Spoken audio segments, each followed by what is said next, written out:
how gratitude opened the door for me to japa. Shortly after our wedding, we found ourselves almost homeless. Not because we didn't plan, but because we didn't properly seek God's face on where to stay. We thought we had, yes, but looking back, realized we had leaned on our own understanding. Yes, you heard us right. We had 3 days to leave where we were staying, and that's for no tangible reasons. That's a long story for another time.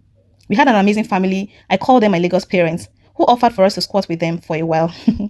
We took that option, but still kept trusting God to show up before the deadline. I reached out to my mentor this period, Mrs. Doreen Omosele, aka the Mrs. Aaron TMA, to tell her the situation of things, and she said she would join us in prayers. On calling us back, she gave us a simple yet profound instruction. Seek the face of the Lord concerning where he would have you be. This is what God was highlighting to me as I was praying for you guys. So I and my husband dedicated a few days to seeking God, while still trusting for a miracle concerning our accommodation issue. And then God spoke. Leave your native country, your relatives, and your father's family, and go to the land that I will show you. Genesis 12 verse 1. It was clear we were to relocate. But how? We had no funds, no plan yet. Just a word from God and our faith. A few hours before when we were to vacate the house, we found an apartment. It was nothing to write home about. Some family members that got to see it even ridiculed us for choosing it. While some, let's just say, loved us regardless. Myself and my husband chose gratitude over grumbling. At least, we had a roof over our heads. We didn't have to squat with anyone, I always say. One of my darling sis even got her father to help us move our things with his vehicle. How we got the apartment was a show of God's goodness to us as well. We reminded ourselves daily that God was working things out. Even if we didn't know how, I was contented, but I sure was not settling. So many things happened to discourage us in that house, but we chose to maintain the attitude of gratitude. While in that house, we started making plans regarding relocation, but then we also made another mistake, trying to choose the country ourselves. We forgot what God said, the land that I will show you.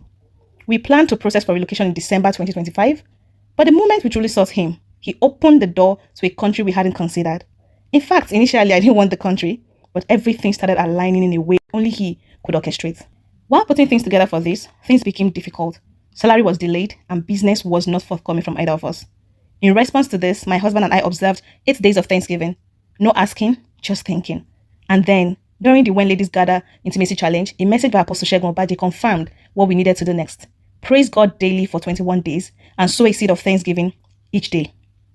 We obeyed, and in those 21 days, God showed up repeatedly.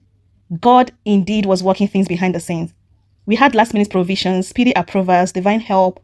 One morning after offering a short prayer of gratitude for like 25 minutes to 30 minutes thereabout, the exact amount needed for my husband's visa and IHS was provided. I had already done mine, but I insisted we must live together because that was what God showed us. God made a way where there seemed to be none. Funds came from unexpected and expected places. Help came from people we didn't even ask. Obstacles came, discouragement came, but through it all, we always found reasons to thank God.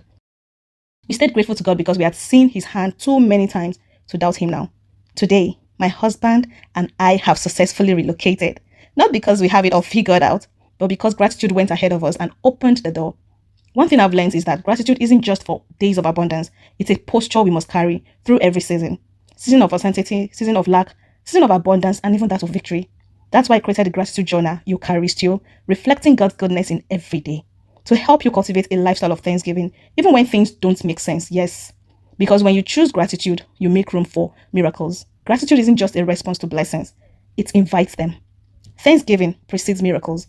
Start your gratitude journey today with Eucharisteo journal. Get your gratitude journal now. The pre-order link is in my bio.